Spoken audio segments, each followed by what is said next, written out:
What's going on, everybody? Looks like we already got a super active chat even before we're live. That's awesome to see. We're here with Ice, who usually is in the chat every week. Ice, good to have everybody see your face for the first time. How we doing? I'm doing good. Thanks for having me, and hello everybody to the chat. Ice is here because it is the second Tuesday of the month, which means we're going to be going over the premiums announcements, and there's quite a few this month, but Ice is a collector of some of these premiums. Could you share some like your favorite brands, maybe some of the releases that they've put out that you've loved? And a little while in the show, we might get to see some of these, unless you want to show them off now. Yeah, so I think even before I actually got into boutique labels, I started off with premiums, and I think my first premium was a Korean Plain Archive with I Saw the Devil back in like 2012, I believe. Nice. And from there, I dove into it hard. Usually I import from Korea since we share the same region, and that was before I had my region free player. And China's a little more difficult to get into. Yeah. But yeah, and Korea also is more easy to import. A lot of sites will ship to the U.S. Yeah, that's certainly true. The Chinese sites, first off, they're a little more difficult to break into on the shipping side. Some of them they are not even willing to try to ship over here. But then you get to some of the others where it is just an arm and a leg, and what is already an expensive product becomes an exorbitantly expensive product. But some of these companies, they are all in on packaging of these discs. So basically, they'll get a studio disc and dress it up in the best possible packaging ever, and it's a different sort of thing to collect. But there are a lot of people that love premiums, which is why we started sharing the announcements. So we're going to get into that pretty deep tonight. First off, Ice has a YouTube channel. Everybody should subscribe to that. The link is in the description below. He is, as far as I'm aware, trying to put out more stuff in the coming months, and he's pretty great at what he does. So make sure you give him a follow. Ice, you want to tell him how you originally got into movies? I guess I got into movies thanks to my uncle, very heavy '80s guy, a lot of Nice. '80s music and like '80s cinema. Um, I delve into foreign, mostly Asian movies like Flip because of my love for anime. Right. Growing up as a kid, mostly anime cartoons and things like that. So transitioning to like live action movies was pretty easy. Plus early anime subtitles, not a lot of dubs out there, and that's pretty much it. Love got America and Asia covered. I really need to work on stuff like from Italy and France. There's a lot to dive into there, and a lot of pretty great French announcements coming out lately. So the pickings are not slim for any of us. Let's say hi to some friends. We got Ragnar back again as usual. Josephine, hello. Recent watches Pearl, nice. Just watched that recently myself. A Song of Two Humans and Lemon Drop Kid. Let's see. Currently reading. This year will be different. Collection of Christmas stories, nice. Let's see who else. Dude McMahon, didn't realize we could chat before the stream started. Yes. What's going on, Terry? Looks like you made it back in time. Hey, Antoine. And Christopher is here from Facebook. Says, I want to hit Powerball. There's too much good stuff to buy. Christopher and I, we were talking earlier about the Vim Vendor set that is hitting the shores in the U.S. suddenly. Orbit got some of those in today, and it looks like they're going to be arriving at Grindhouse as well. And that set, man, is ludicrous. It's almost $300 at Orbit, but I think Grindhouse had it for about $30 cheaper. Who released that? BFI? No, that was Curzone, Artificial Eye, I think. Sister Agatha is back. Griff, hello, my friend. Stephen Billings, watching some Italian films that were just announced. Very nice. Hello. By the way, may as well just spill the beans now to get everybody excited. Stephen Billings from Chasing Labels is going to be live with us next Thursday, because next Thursday is going to be the day that we can all start voting on the Shelf Shock Rewind Awards. So make sure you come back next week to hang out with me and Steven. And we're going to break down all of the nominees in all of the categories and talk about how much it has given us anxiety to look at all of these categories because there are some tough choices this time. Have you looked at other nominations and thought, oh, I should have put that on my list? Yeah, there's a few different ways. Like, there's a few that I just plain don't have, and seeing how many people nominated them, it said, I probably should have got that. And then the other thing is, there's a few that I either have and haven't popped in yet, or I just didn't realize that it was such a high quality release. And yeah, certainly ones that I overlooked. But it's been crazy. It's been nice to see the wide breadth of everybody's taste, and just curious to see what the community votes on. So starting next Thursday, we'll see votes start pouring in. Hopefully, what's going on, Cam and Ken? Cam says Grindhouse has that Vim Vendor set for $260. It's not terrible, but could still be better. How many films does it have? Oh gosh, I think it was like 20 plus. It might have even been more. Let me see. It was it was something crazy because it was, I think overseas even it was going for like 250 pounds. I mean, 260 doesn't seem that bad. No, it's oh geez. This authoritative 22 disc collection encompasses the 50-year career of the award-winning filmmaker. Alongside his masterpieces, Paris, Texas, and Wings of Desire, the collection features his electrifying debut and blah, blah, blah, blah, blah. Let's see. Oh, there's no number about how many films, huh? 7 short films, over 50 special features.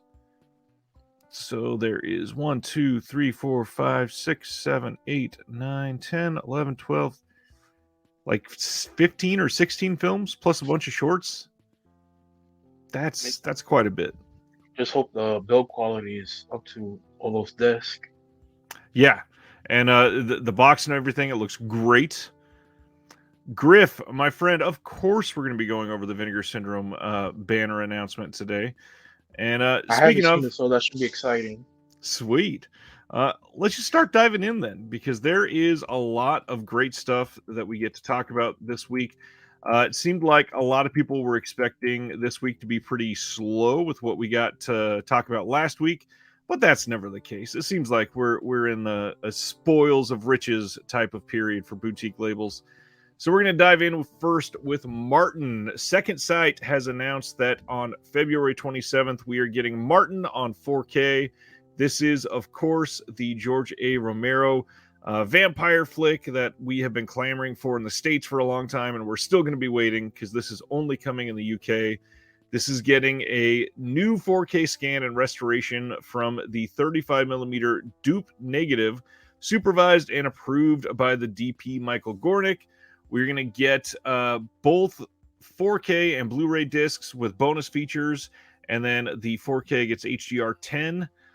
There's the audio commentary with George A. Romero, John Amplas, and Tom Savini on it. We got another audio commentary from back in the day with George and Tom and Richard Rubinstein, Michael Gornick, and Donald Rubinstein. There's a new audio commentary by Travis Crawford, another new commentary by Kat Ellinger, and then a new feature-length documentary that includes a location tour. And that one, Severn Films actually got to go over that tour with them and do a lot of the featurette with them. David Gregory is the one that directs a lot of those featurettes, and it looks like it's going to be pretty great. Then we got a new interview with the composer, Donald Rubinstein, on this.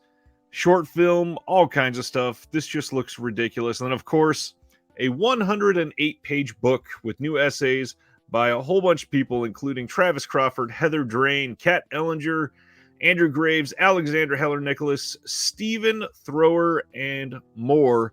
But then on top of that, they even throw in the original soundtrack CD because it's Second Sight, and they just want to give us everything. What do you think of Martin, Ice? I unfortunately have never seen it, but I know I held Second Sight limited editions in my hand, and they're always like top quality. Also, another thing, when posting this to one of my groups, I was at first concerned because I know some labels, the 4K disc just has the main feature, no special features. But Yep. unlike those, this one does have special features on the 4K disc, right? I believe so, yeah. So it's even if you don't have a rigid free player for the Blu-ray, I feel like it's worth it just to get it for the 4K. Yeah, you may not be able to have all of the special features, but it looks like it's got at least some of them. Yeah. And the big thing, a lot of second sites limited editions have been very expensive. Like Dawn of the Dead that they did from George A. Romero, the limited because it was so many discs was like $110. This one is 52 if you pre-order it from Diabolic right now, which is surprisingly reasonable for this film. I think with how long it's been to come out, I honestly think that's a pretty decent price. Before we move on, what is you think the likelihood of a Region A release? Um, that depends. I think if we see a continuation of this amount of sales in physical media in the US for a while, they might finally come around and understand how much money they can make. But in the meantime, it worries me that we probably will not because I mean we still don't have Dawn of the Dead, and Mhm. you would think that by now we would have got that one. There's no news of The Hitcher coming here.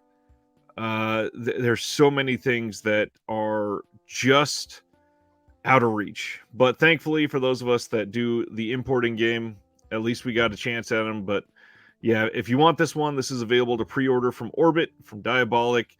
Uh, if you're in the States, you can't get it directly from Second Sight because that's written into their agreement, of course. But yeah, at least this one is out there, and we're going to be able to get it. And honestly, Cam is talking about. He says the director's cut isn't on there, unfortunately. I don't think that's even something to point out. It's not something that any of us have had access to. I don't even know that it has been screened in like decades for a very long time. It was considered lost for quite some time. So I don't think there's any reason to even look at it and feel bad that we don't have it. We were never going to have that. It's not. It was just an unreasonable request, to be honest. Griff is asking, is this one confirmed to be Region B only?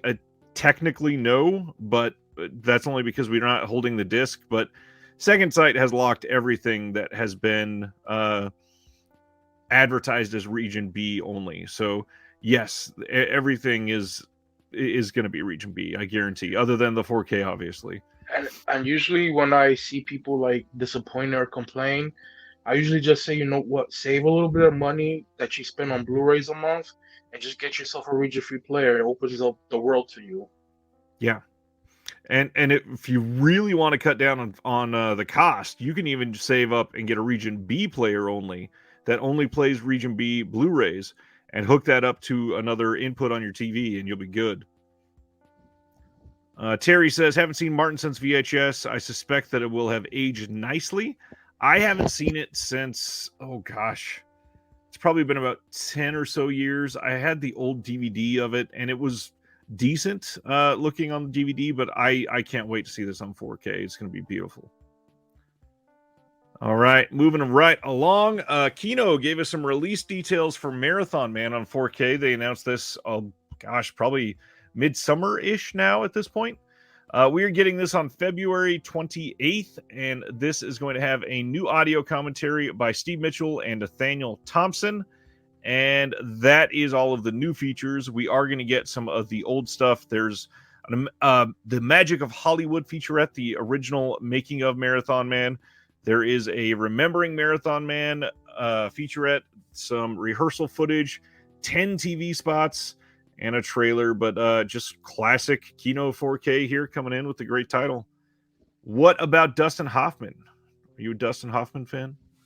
I do, but you know, I visited this movie because a lot of people praise it, and when I saw it like years ago, I just thought it was fine. What do you think about this movie? Yeah, Marathon Man's never been at the top of my list. I think it's a decent Dustin Hoffman, but it's not the Dustin Hoffman that I grew up loving. Mhm. Just didn't come up with this side of him, but it's not bad. It's a well made movie for sure. It's just not one of Yeah, my favorites. and O'Leary plays a great villain in it, especially with that dentistry scene.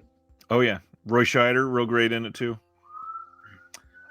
This was only to highlight the fact that Orbit DVD started pre-orders, and the big deal was Martin. So this is the first film that they've offered for pre-order, and they lay out all the details on how you can do that. They did want to point out that if you order other titles with Martin, they will not ship until everything is in stock. So keep that in mind if you go to Orbit. Coming in 2023 from Kino, we're getting the Carpetbaggers from 1964. This is from a new 4K scan of the 35, and I believe Imprint released, released this in Australia. Let me verify, but yeah, I think that just came out fairly recently. Yes, Carpetbaggers came out. This was August of 2020. Gosh, that was Imprint release number 9, and now we're up to like 209. Yeah. Yeah, it's Paramount. It's a decent looking scan. It's Panavision Technicolor title. I'm not a huge fan of the movie, but it's a decent one. What is this supposed to be, a drama? Yeah, it's a very 1964 drama. It's your classic type of storyline, and this actually summed it up pretty well. I just saw it right here. It says Harold Robbins' bestseller about 30s Hollywood comes to the screen in a torrent of frank, controversial, and for the time sensational scenes that helped break the production code. It's a very, very Hollywood movie. And for some people, that's a great thing, but for a lot of people, they're not huge on watching Hollywood basically make love to themselves. So, yeah, it's that type of film.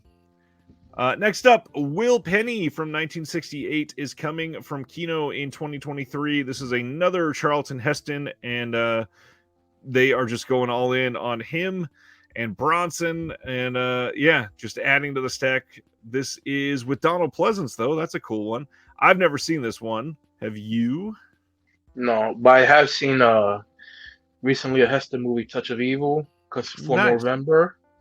Yeah, it was interesting seeing him play a Mexican. I haven't really seen Orson Welles in his later years, so that was interesting to see also. Yeah, that's a good movie. Hmm. Then we got some Shout Factory titles. These had leaked last week, and they finally got officially announced. We are getting Dragonheart on 4K. This is the Dennis Quaid and Sean Connery playing the voice of a dragon film. This one is not coming to Scream Factory or Shout Select or anything. It's just going to be a Shout Factory title, which is kind of odd for a title like this. I'm curious how this one's going to look in 4K, because obviously this had some really shoddy CGI that a lot of people hated. This is not a great movie, but a movie that a lot of people grew up with. It came out in the late 90s. Did you ever see Dragonheart? Bits and pieces. I just used to remember that Quaid and Connery, they would scam people by the dragon attacking villages and stuff. Am I correct in that? Yep. Okay. Yeah, Sean Connery is odd as the voice of a dragon, but it's not terrible. Next up, a really great film. Shout Factory's putting The Magnificent Seven out on 4K for Shout Select. And this one is coming with a slipcover, and then, of course, they have their poster for their collector's editions. They are kind of doing the whole, hey, we're going to announce extras later sort of thing for this.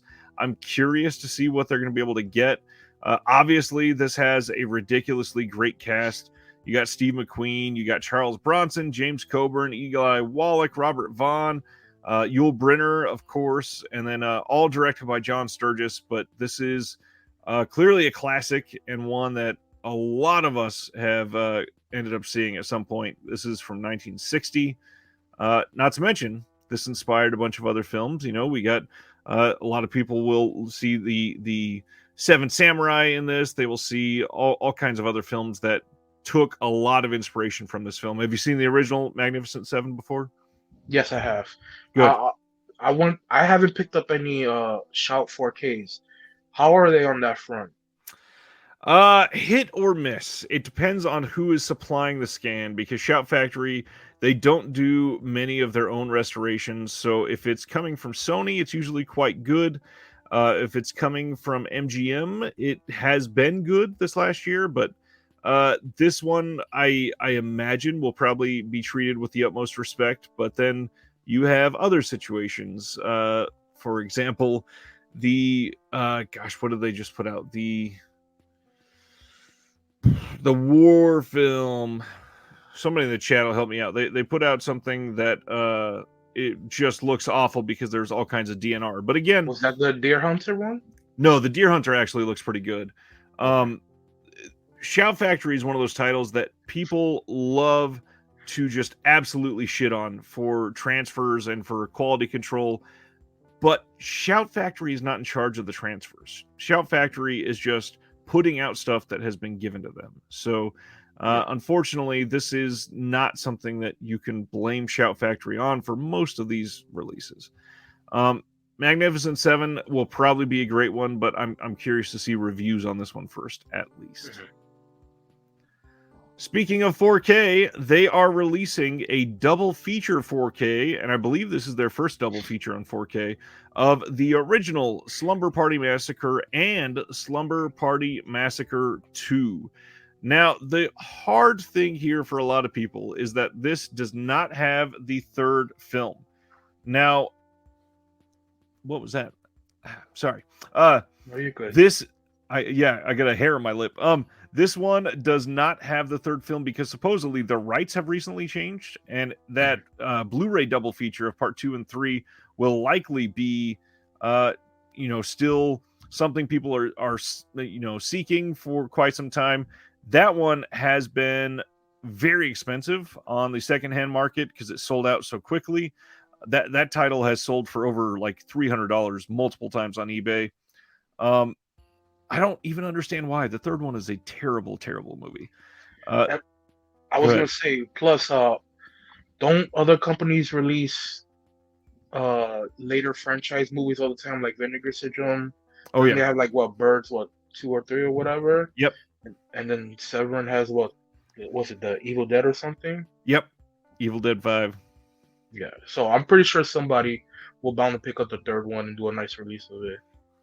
I think the worry was that I believe it was tied to the Corman titles for some time, and Shout Factory is supposed to own all of the Roger Corman estate titles, so that everybody just assumed that it would be a part of that, but it appears that it's separated. The other big thing with this is it is not a collector's edition, so it looks like it will not have a slipcover. All kinds of fanboys of slipcovers pissed off about that, but the cool thing, if you pre-order this from Shout Factory, you get a rolled poster from the theatrical poster for both films. And that second film, the poster is one that is very iconic with that drill guitar and everything. So that's not a terrible deal. I mean, that's a pretty sweet poster to have for sure. And it does appear that there are no new features on this, by the way. When Shout usually does the 4K upgrade, do they usually add the Blu-ray? Because I see the Blu-rays added to this. For most of them so far, they have. For something like The Evil Dead, the remake, they did not include it, but that was because Sony didn't give them the rights for that one. There's a couple more maybe that they didn't include it, but it seems like most of the time they are including it, thankfully. A few more left from Shout Factory. We are getting Iron Monkey from 1993. This is a Yuen Wu Ping film with... who's in this? Donnie Yen, that's right. Yeah. This martial arts classic is set against the end of the Qing dynasty and tells the tale of a chivalrous robber, Iron Monkey, who robs the rich and gives to the poor in Zhejiang province. Extras in progress and will be announced at a later date again. And this is the problem, is a lot of these films have come out in Region B, or they're coming out in Region B around the same time. And when you don't announce the extras at the same time, people can't make up their mind about if they're going to want to, pre-order from Region B or Region A or make a choice on that. It makes it difficult for people that are trying to collect these. So yeah, I just seen a post recently complaining about the 88 films still not revealing the details of the In Line of Duty, was it? Yeah. Set? So yeah. But go ahead. No, I was going to talk about the release that I was concerned, since they didn't release any details at first, that this was going to be the Miramax cut. And the Miramax cut will be missing 5 minutes. But on the website, it listed at 90, so that would be the one that Asia got. Oh, good. I did not even look into that. That's good to know. Yeah, but if anybody's interested, I highly recommend it. Um, nice fight scene at the end where they fight on top of wooden posts because the floor is on fire. Nice. Yeah. How about this next one? In February, we're getting Zoo Warriors from the Magic Mountain. Have you seen this one? Yes, I have. Well, you got one up on me. This one I would try before you buy. Uh, the martial arts is few and far between. It's more wire fighting and more fantasy with magical stuff. This one has you starring Yu Bao, directed by Sui Hark. He actually appears towards the end as a random soldier, and Samuel has some small parts in the movie too. When reading up on this, apparently this inspired Big Trouble in Little China, I believe. Yeah, and I could kind of see it with all the magical stuff that's in it. But this one definitely try before you randomly blind buy it. Right, right. And then once again, of course, extras in progress and announced at a later date. The big surprise this month, we are getting Bubba Hotep on 4K on February 7th. This is coming with new features, and that has been confirmed by Don Coscarelli himself. They are giving a package deal on this, and this has confused some people. So this release is coming as a collector's edition, and the 4K by itself will have a slipcover. It will just be of the theatrical poster. And if you want, you can upgrade to this bundle that also has this separate slipcover and also a second poster. They're also offering a bundle that includes these 5 pins from Gutter Garbs. So no matter what you get, if you get this film within 3 months of it coming out, you are guaranteed a slipcover. A lot of people up in arms because they thought they were starting to charge for a slipcover for Scream Factory. And that's not the case. You're just getting a bonus one with a bonus poster if you spend a couple bucks more. That's it. Mm-hmm. Bubba Hotep. Have you seen Bubba Hotep before? I have not. I'm probably going to piss some people off. I think you made a wise choice. Really? Yeah, I don't love this one. In fact, I think this is a rather boring film. I think the third act it pays off a little bit at the end, but yeah, I do not love Bubba Hotep. This, with the cast they got and with the director that they have, yeah, I feel like they wasted a lot, sadly. Josephine's headed out. Have a good night. Have a good night, Josephine. Was there supposed to be a sequel with some other villain?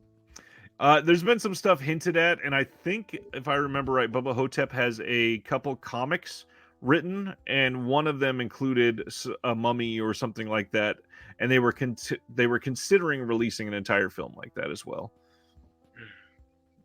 But yeah, that's Bruce Campbell, Don Coscarelli directed.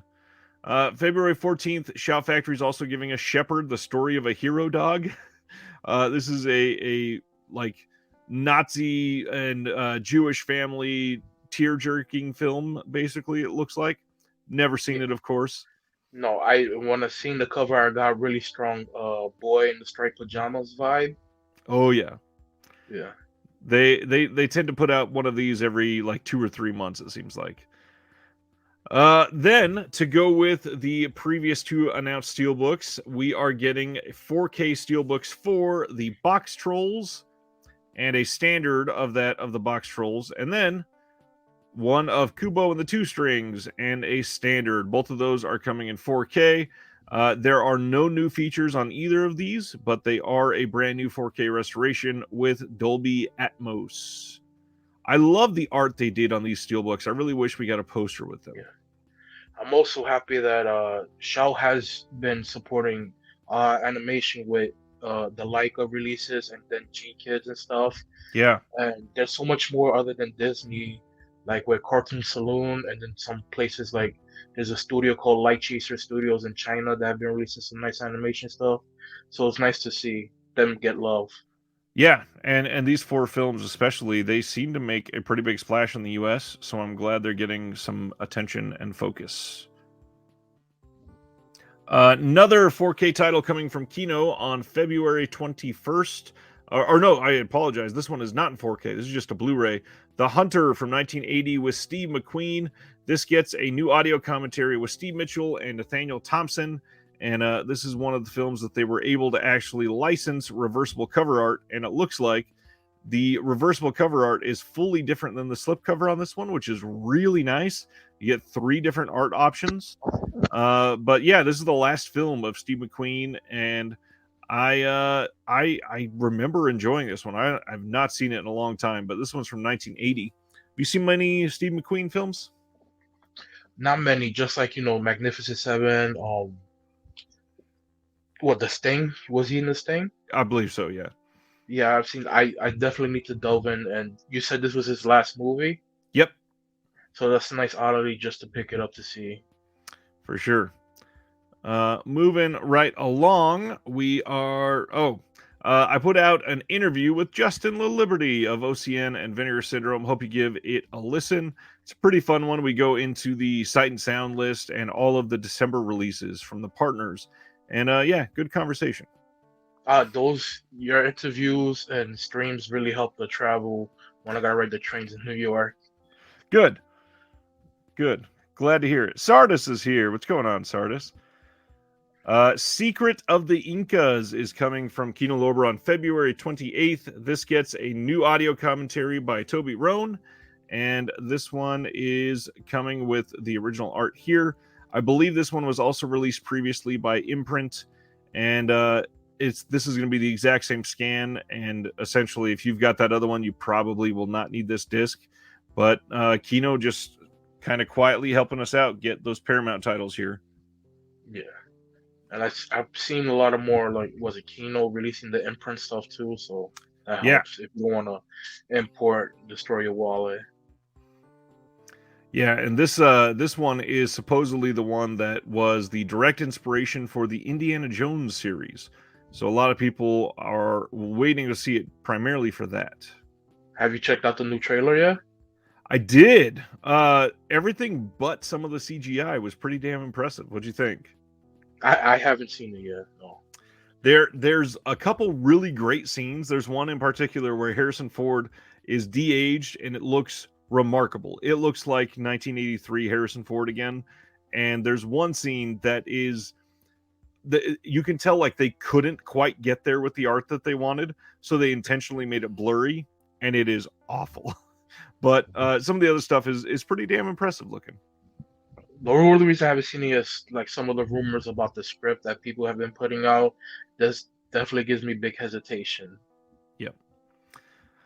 Yeah, I get that. Same thing happened with Halloween Ends. Basically, that entire script leaked before it aired at all, and it was pretty spot on. Mm-hmm. Eric's here. What's going on, Eric? Hello. Moving on to a Radiance announcement. They're putting out a box set called Commedia all'Italiana. This is 3 films by Dino Risi. This has The Widower, The Showman, and The Easy Life.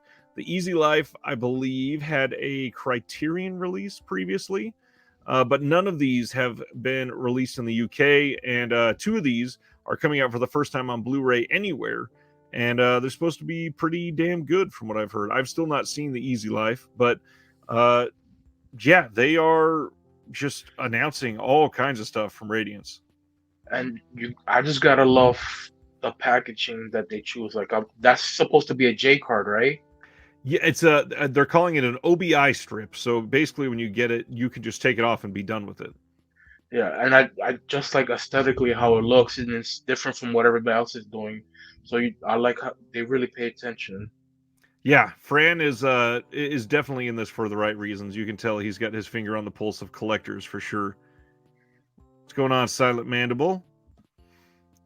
A few more to talk about with some announcements. Radiance also announced that Maywu Films will be coming on as a partner label for them.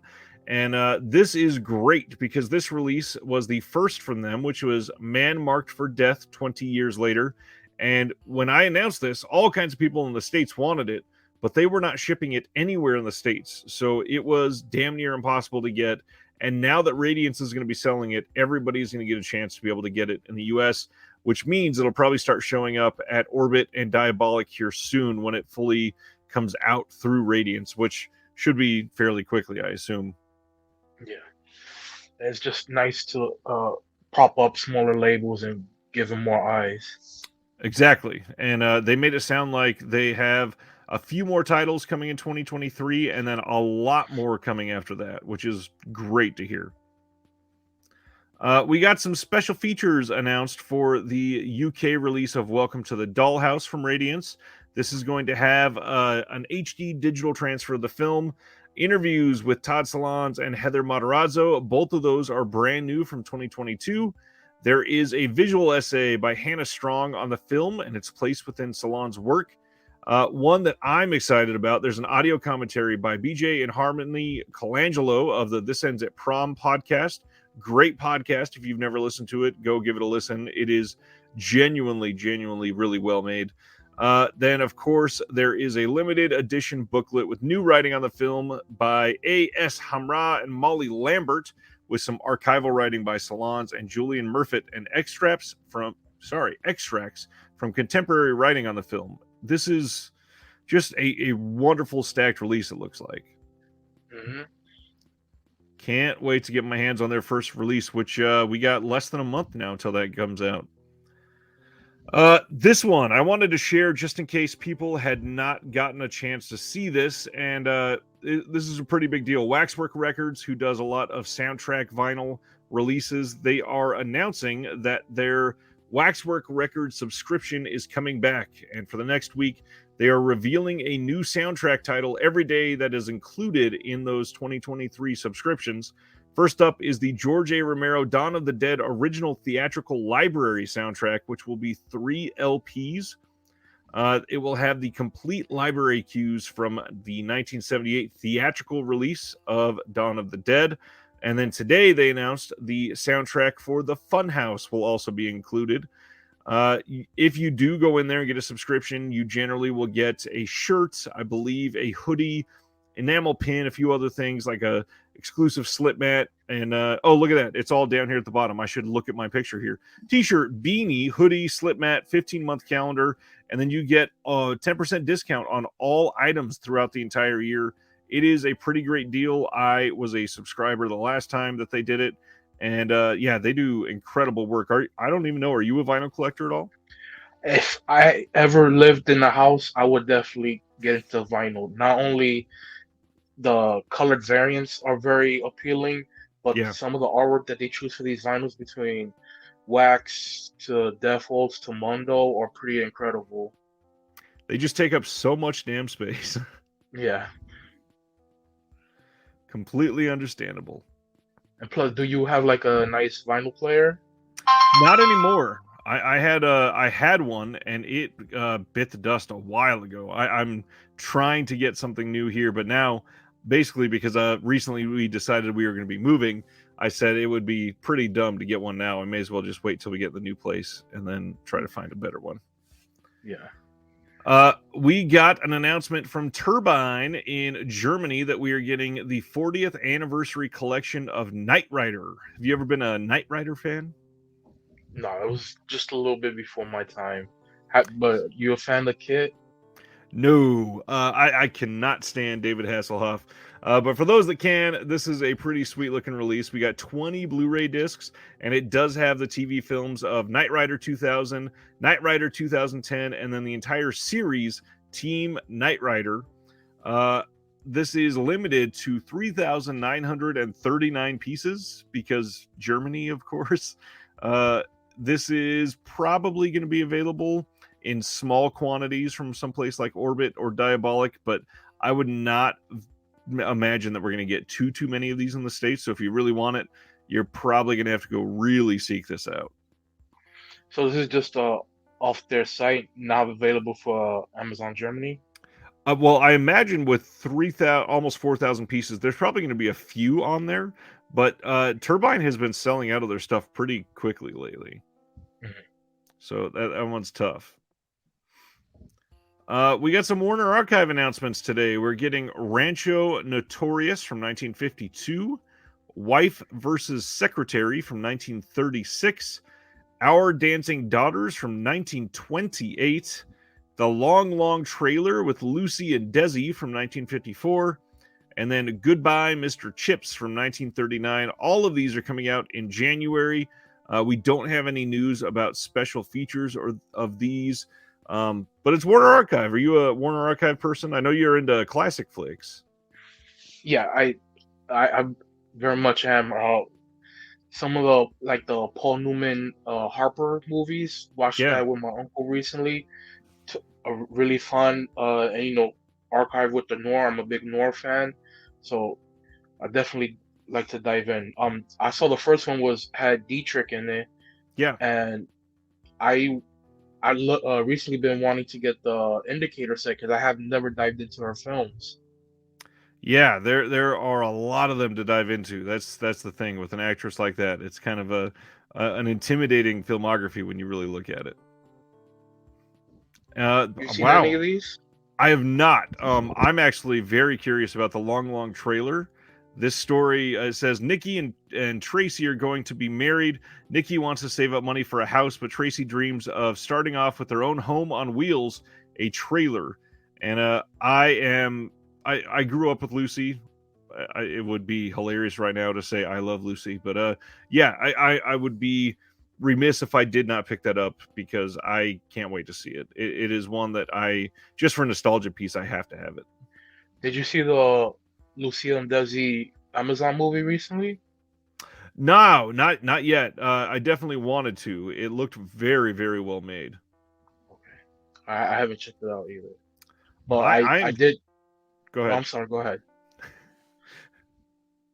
No, I was gonna say I like you. I grew up with like TV Land and watching I Love Lucy, and then finding out she helped with Star Trek and make help produce Star Trek. And amazing woman. Yeah. I Love Lucy was a big one for me, and then Mr. Ed, a handful of others from around that time. Yeah, those were on in our house all the time. I'm I shocked. Go ahead. For me it was Sanford and Son a lot. That one Yep. was a big one in the house. Oh yeah.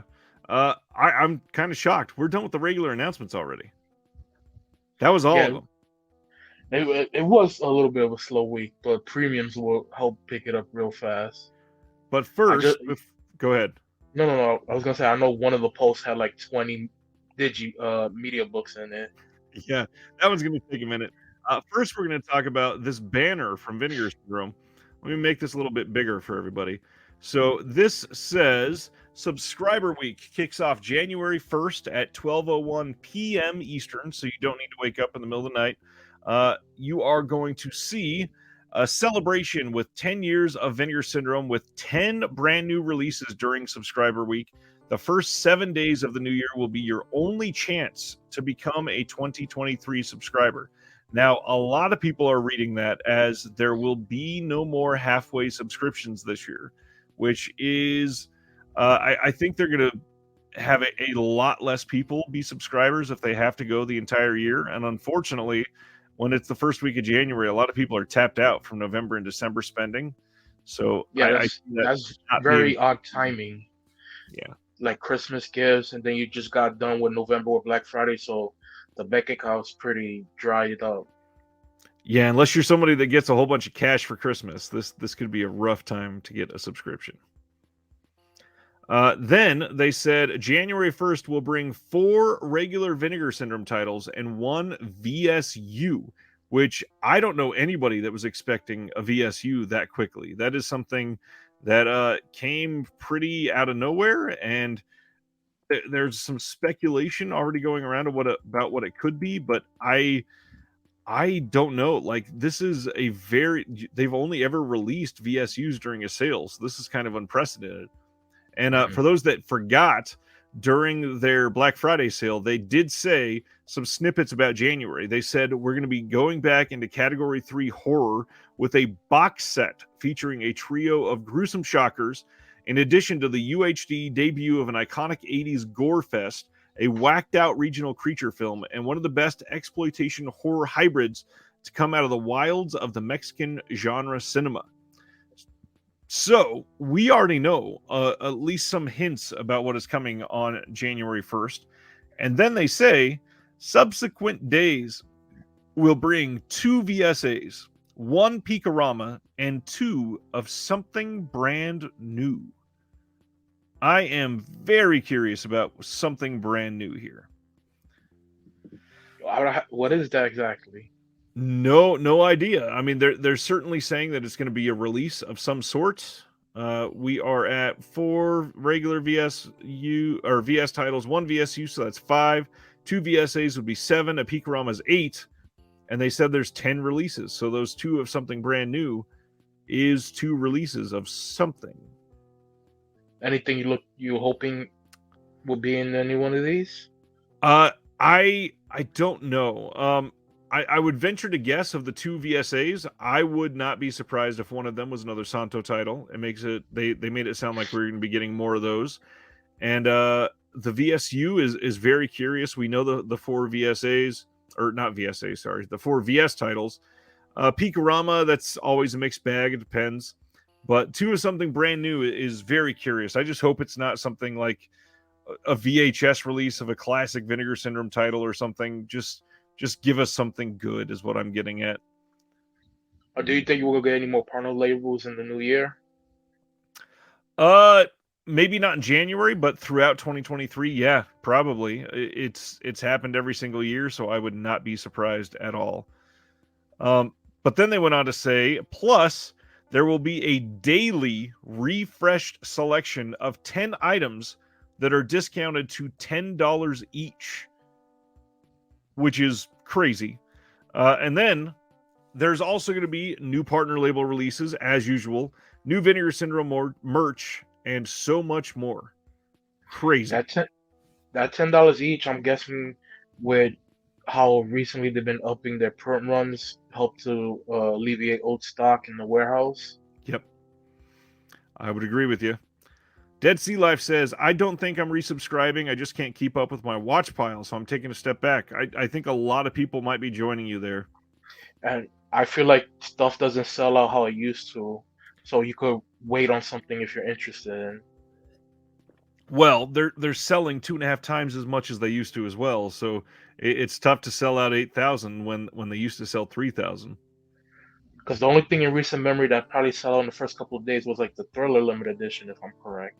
Yep, that's I believe that's the only like the second title ever that has sold out in the first weekend. I think Rad got very close, but it did have more titles that were put back into stock when the site came back up to the sale. So, Sarda says, "Why not just announce everything so we can get our wallets ready?" I would love that. I agree.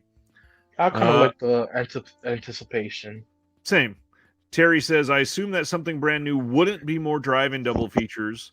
That's a good point because they did say that they were going to be coming back from those. And they did do one this year, so I would imagine that there would be at least 1 or 2 next year. Is the Cam 4 films says, thing? Oh, I'm sorry. no, I you're was gonna good. say, is the 4 films releases just dead in the water? The specials they did for their anniversary. Yeah. They did 4 of those box sets. They were 5 films, 5 years, and with this being 10 years, I mean, it could be something of that. When it says 2 of something brand new, maybe it's 2 10-film box sets of DVDs upgraded to Blu-rays. Who knows? It's possible. That would be cool. Yeah. Cam is saying, did Thriller have 10,000? No, Thriller had 12,000, and it still sold out in the first weekend. Eric says, I'll probably subscribe again, mainly for the partner label discount. And I got to be honest, that is the most appealing part of it, because on every single partner label title, you're saving $7 or $8 and getting them for sale price on day one. So yeah, it's absolutely worth it if you're going to be getting a lot of partner labels. Somebody said, Hilton said, does the banner art suggest Texas Chainsaw Massacre? And they are alluding to this on the right side here. And some people have been speculating that we could get Texas Chainsaw Massacre 3 from them. But then I've heard some other guesses. Ken Carlson in the chat said Pieces earlier, maybe. I had somebody say Motel Hell, possibly. There's quite a few things that a chainsaw could represent. I mean, it would follow with all the shout upgrades they have been doing to 4K. Yeah, the original TCM, though, that is coming out from what is their name? Dark Sky. They own all of the rights to Texas Chainsaw Massacre in the U.S. So they have announced that I think is coming around March. So yeah, it could be one of the other TCM titles. It could be just a art piece saying, "Hey, we put out TCM2 this last year." But yeah, lots of exciting stuff to see coming out from them. And now let's dive into some premiums. You want to share a couple of your premium releases before we go in so people can see what they would be getting into? Sure. I'll share my the I saw the devil. This was my first ever premium from Plain Archives. And this is I saw super the rare now. Is it? I Yeah, haven't oh been yeah. keeping up. If you guys don't know what premiums, usually there'll be three different releases of the movie. Usually two slipcover versions and then a regular steelbook with a J card. So for this one, I went with the PET slip, which means that this one clear case, and I got number 194 of 2,000 copies of the PET slip. It comes with a booklet, which is has Korean and English in it too. Nice. But like Ryan says, you could use Google to like read it off your phone, which is very helpful. And then this is the steelbook. There's Choi Min Suk and Lee Byung Hoon, and two disc. And it I have all these releases usually come with art cards. I don't know about you, but I'm not creative enough to know what to do with them. Not yet. I've But yeah, been plain art. is that a film strip in there too? No, these are I you know some people keep the Criterion stickers. Yep. Plain Archive has their own stickers, so I feel like these are nice, black and red. I don't know if you can see that. Yeah. I've got the one right over there for what movie is it? Train to Busan. I keep it right on the top of it. Yeah, I had to jump on that too because including the prequel was nice, so Yep. having both in one nice edition. This one is not tied to any big label out there. This was I even forgot the company that did this, but this was a wooden box release of Cinema Paradiso. Wow. Uh, has magnets to keep it closed, and before Vinegar Syndrome, this is the limited edition, but they also did a separate plain release with just this that's inside, which is the slip with the Amaray in it. Nice. And I need to Frankenstein and buy the Arrow and put the Arrow disc in it to have like the perfect release. It's a digibook release. Jeez. That's a lot. Yeah, this was I think on release was like $70 imported from Korea. Comes with a book, and then our cards as usual that I have no idea what to do with. I want to get one of the old photo albums to be able to store some of those in. The hard part is they're never like the exact same size. Yeah, I wish I could do some creative, like people put them on their wall in a frame or something. Yeah. Oh, I only have Manta Lab is a Chinese company, and unlike other companies, you could order directly from their site and pre-order. You just gotta make sure you're there at the time that says, which usually, like for me, 2 or 3 a.m. in the morning. But I got the Inglorious Bastards from Nice. Manta Lab. Did you pick this one up? I did not. I've seen it on sale a couple times and thought about it, but I missed it. Yeah. What is your favorite Tarantino? That has changed. At the moment, it's probably Once Upon a Time in Hollywood. Before that, it was probably Kill Bill. You know, I had to get this one because Inglorious Bastards for me is my favorite, especially like people going to theaters and you wouldn't expect a subtitle film, but is mostly Yeah. subtitled. Um, comes with a booklet, mostly just pictures, and then I'm pretty sure this steel book has been released in other countries with this art, right? Yep. Yeah. But yeah, if you're into Manta Lab, you could just directly order from the site. Nice. I won't open these, but these are Nova Media's John Wick, the lenticular ones. Ah, yeah. And what's crazy, a lot of these Korean companies, their lenticulars are very like deep. I don't know if that's a good way to say it. They are more lenticular than a lot of lenticulars that we get over here. They've got more action. Yeah, I feel like looking through my premium releases, I usually go for the lenticular. So they're definitely doing right, like you said. This Yeah. is the second one, purple, and this is before they done the. I know recently they upgraded and did some 4K steelbooks, but that was before. And then here's the third one with beautiful art. What else? Oh, there's a movie distributor from Korea called CJ Entertainment. They release their own stuff, like if it was like Sony or anything, Right. and they for their movies they do their version of a digibook. So this is the movie Masquerade with Lee Byung Hun. Great movie. This is a slipcover, and this is the book itself. Hmm. And this is the first print run. After this, it's just a regular Amaray with the movie. And then inside, you have the Wow. movie right here, and this side is the booklet, which is different from like the ones in Interesting. Germany. Yeah. Just no text here, just pictures. Hmm. But it's nice quality, and then you usually don't see it with a slipcover. Terry is asking, still left to wonder if Arrow will release Inglorious Bastards or if the card was a tease. I have to think that they're going to put it out now because around that time we also got Wolf of Wall Street getting teased, and now we got a 4K of that after the studio released it. So I wouldn't be surprised if Arrow also did Inglorious Bastards still. Yeah, that one I definitely waiting on. So I could also Frankenstein there with that disc over there. Uh, Another plane archive. I was telling Ryan a week ago that some Korean releases will have signatures thrown in with the director or actor in it. Obviously, because movies from Korea they have access to get signatures pretty easily. And this movie, Will You Be There? It's a Korean movie released by Plane Archive, and luckily enough, because usually I'm not lucky to get a signature for any of these, but this one I was lucky enough to get. I believe this is the main actor's signature on one of the cards. Nice.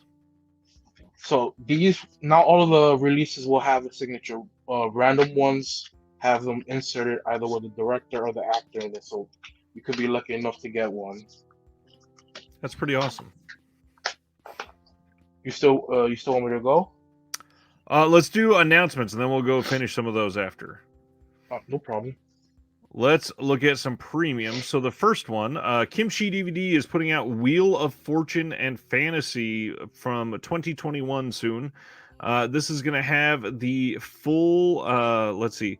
This has an unexpected love triangle, a failed seduction trap, and an encounter that results from a misunderstanding told in 3 movements to depict 3 female characters and trace the trajectories between their choices and regrets.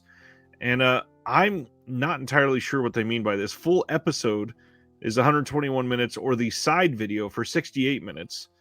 Have you seen this one? Do you know the details on this? No, I'm familiar with the director, but I have no idea what this be. But if I'm correct, I don't think this probably the only English friendly release out there that's Yep. being released currently, and that's the thing with a lot of imports. If these foreign releases usually don't have English friendly Blu-rays, except if you import them like these from Korea or China. You got Cam all excited. He says, looking through the Plane Archive site, and they have beautiful releases. They really do. Plane Archive is one of the better ones for sure. I think recently they just put out some nice shots of the little drummer girl. Yep. Next one, coming on December 2nd in Germany from Excess in a media book with 2 cover variants. the film Versus by Ryu Kitamura. This is from 2000. Here's one cover, and there is the second. And this will be 4 discs, 2 Blu-rays, 2 DVDs, and it is limited to 666 copies of each. Limited and embossed media book, padded in a half slipcase, and it will have a mini poster, artwork card, and 3 photo cards with a 20-page booklet. Pretty good release there. How you feel about the artwork? I like this one quite a bit. I don't like how this one is very, very cliche, but I also hate how a lot of these German companies, when they advertise these, they use blurry ass photos of their pictures for some reason. Mm-hmm.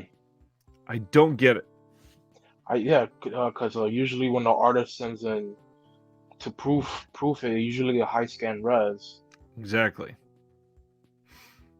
Next up, coming on December 16th from XS in Germany with 2 different print covers on a media book, we get the Riffs trilogy. You get the Riffs We Are Violence, the Riffs 2 Escape from the Bronx, and the Riffs 3 The Rats of Manhattan, which I believe the Riffs 3 is not actually a related film at all. They basically did one of their classic retitling something to make it fit.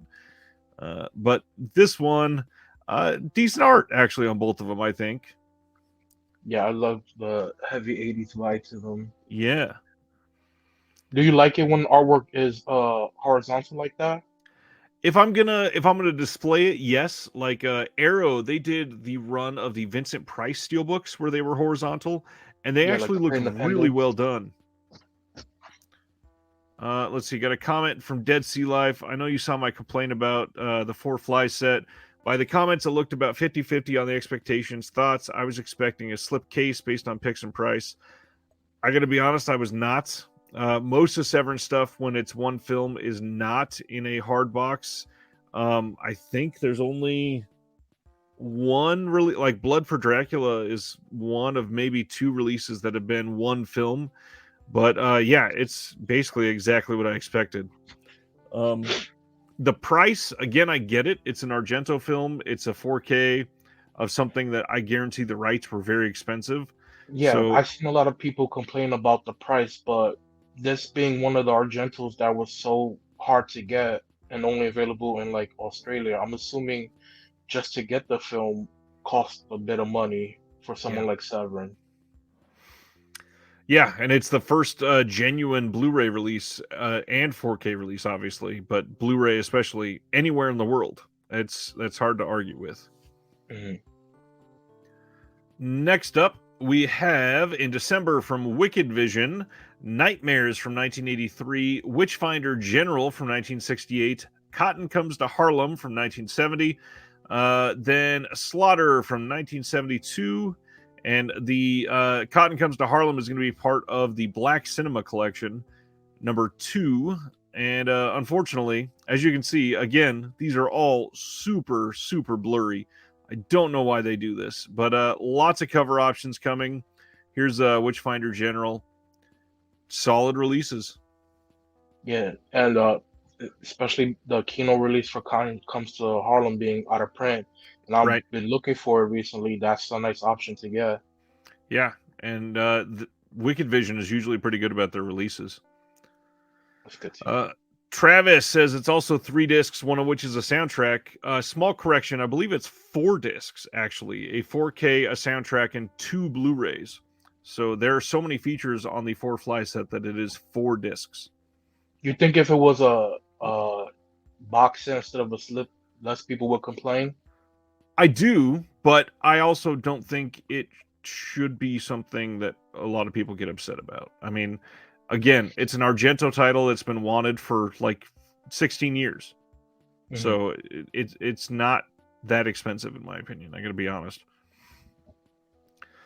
Next up, coming on December 9th from Sinistrange Extreme in Germany with 4 different cover options in media books. Arabian Adventure from 1979. That one, I think this one is my favorite of these covers on this. Yeah, that's amazing. Love that artwork. And then this one's pretty good. Have you delved into any of these movies like that and Sinbad and stuff like that? I've seen one or two of the Sinbad films. I've not seen all of them. I've never seen this one for sure. But this one looks pretty decent. And when I had posted this, I had to look up quite a bit on this one because I couldn't find any good information on it. And it's got Christopher Lee. First of all, I mean that's a big deal. Yeah. This is from 1979. So yeah, that's the height of a lot of Christopher Lee's stuff. This one's not terrible either. The Next cover art up, really sells it though. yes. Coming on December 9th in Germany from Cinestrange Extreme, we get To All a Good Night, the Christmas horror film. And I am not real stoked on either of these art options. Don't love this one because it looks like all of the other media book covers that are like that. And then this one, the art is just off. Something about it just doesn't feel right to me.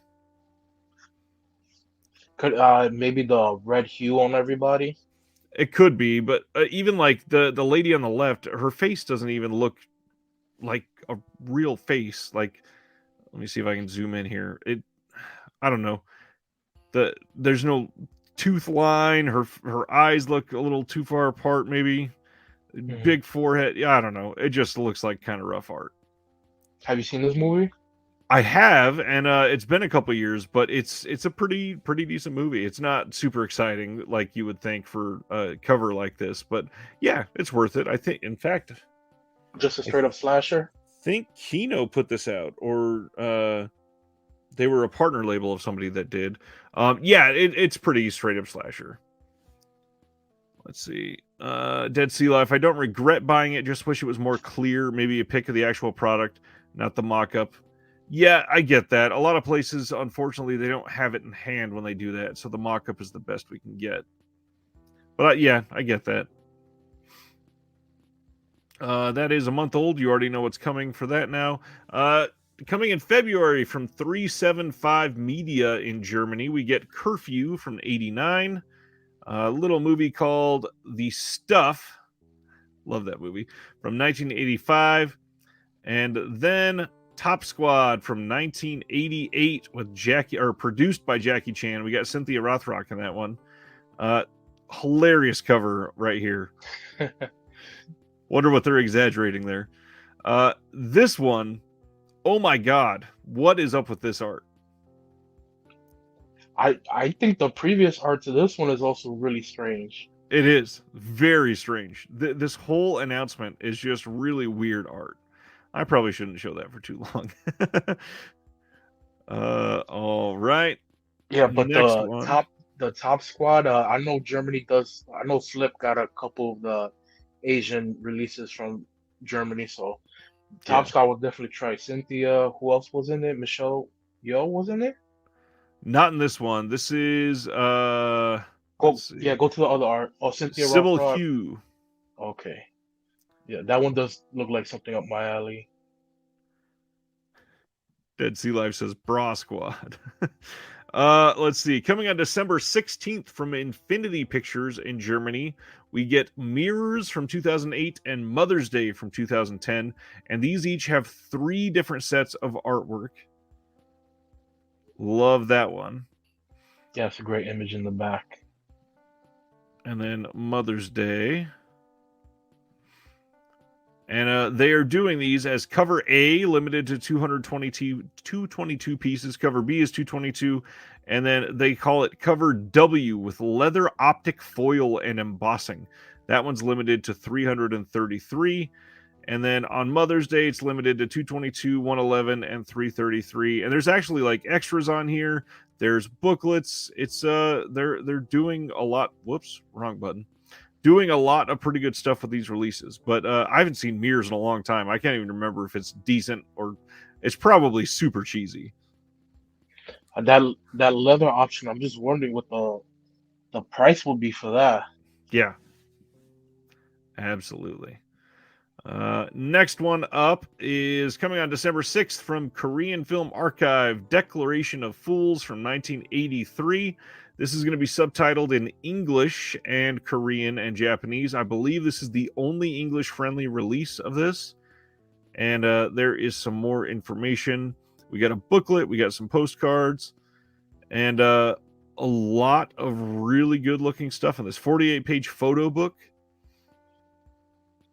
I just want to pump up Korean Film Archive for a second because I don't know about their recent releases, but their past releases, I know people complain about features not being subtitled, but Yep. these are Korean Film Archive is one of the few companies who, in the past releases, have subtitled their extras. And I want to bring up The Housemaid. The Housemaid was released in Criterion's Martin Scorsese's first box, I believe. I don't Yep. own it, and I don't know if it has any features on it. But Korean Film Archive released it on Blu-ray, and one of the big things is there's a commentary by Bong Joon-ho, which is subtitled, and then another one with Park Chan-wook, which is also subtitled. Wow. So yeah, I really love the stuff that Korean Film Archive has been doing. Interesting. Completely agree with Terry. He says the stuff artwork reminds me of the Ghanaian movie posters that have been all the rage in the past few years. Yeah, completely looks just like that. The what legendary thing about that artist, I believe, is like they just tell him a summary of the movie. He never actually sees it, and he just draws it from that. Like I think one of the Halloween posters has a freaking helicopter in the Yep. background. Yeah, it's amazing. Gotta love it. Next one up, our first boutique release of this film, coming out December 16th from Nova Media.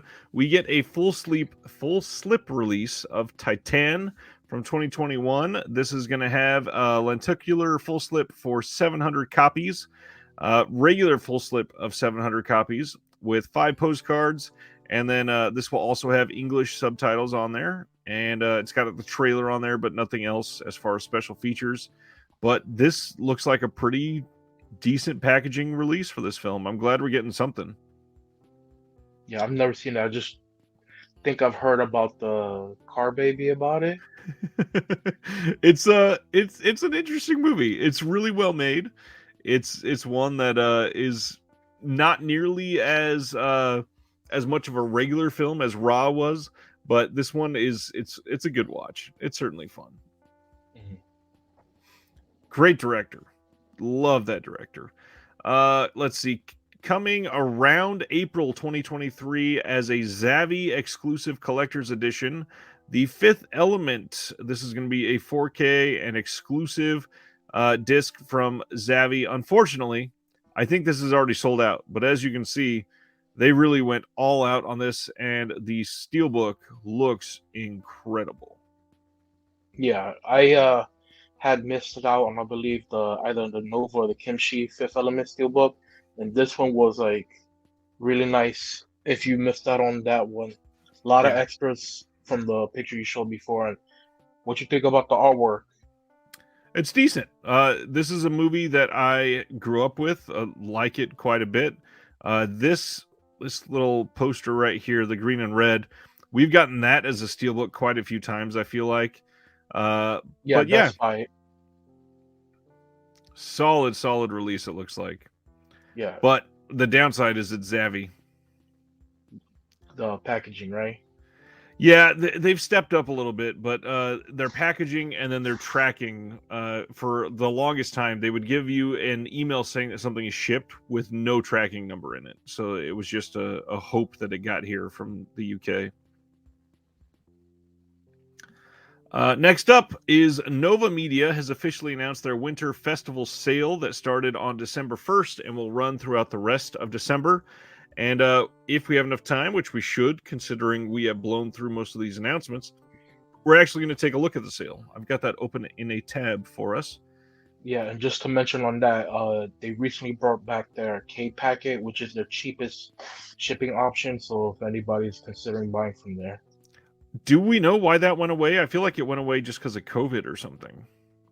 I think so. And then even when things cleared up, it was still gone for a while. Yeah, took a while to come back, long while. Coming on February 13th from who is this? Mantalab. Mantelab, that's right. I never remember who actually is that. Mantelab on 4K in various steelbook versions. The Matrix from 1999, of course. We do have a one-click option here, and for those that don't remember, a one-click means you get all versions of the film, and it's the same film, same discs and everything, just in different packaging. And if you get the one-click, you just get every single version. The one-click is limited to 600 sets. The full slip that you see here, limited to 1,500. And then the double lenticular full slip, this one is limited to 1,500 as well. Also, with the one click, I'm pretty sure it's the only one available if you go to the first pick that includes that paperweight in the middle. Yes. 2022, the year I am still looking for paperweights. Yeah, I I think they went a little lazy with the artwork for the individual releases. I do too. This is one that I was not super stoked to see a lot of the artwork. Unfortunately, it's basically the alternate poster artwork that we've been seeing for the last 23 years for the film. Hmm. I'm guessing I don't know who owns this, but we're probably strict about what stills to use for the release. Yeah, I can't quite get a good, clear picture. Yeah, they must be, but the art seems to be a sticking point for a lot of these companies. Yeah. Okay, here's a big one. So coming in January from Media CS from Germany. Wow, that was supposed to say in Germany, and it says in January. We get The Uninvited from I don't have the years either. Operation Osaka, The Cursed House, The Cellar, The Traitor, Diamond Doll, Identification of a Woman, Killer Goodbye, and The Return. I have a feeling that some of those titles are just mistranslated titles from Germany, and this is just what they were delivering to us. Some good art mixed in with some bad art here, but it's just a classic German media book drop of, hey, we're dropping all of these media books. Come surf through all of these blurry pictures and see which one you want.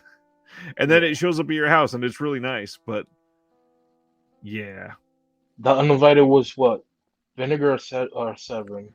The Uninvited was Vinegar, I think. The other cat one. Oh, what was the other cat one? Severin did the one with Christopher Lee, I believe. Okay. I never remember the title of that one. Next up, this one is actually pretty damn cool. On December 23rd, from Nameless Media Film in Germany, we are getting the Hostel Media Book Collection. The original Hostel will be a 4-disc edition with 2 different versions.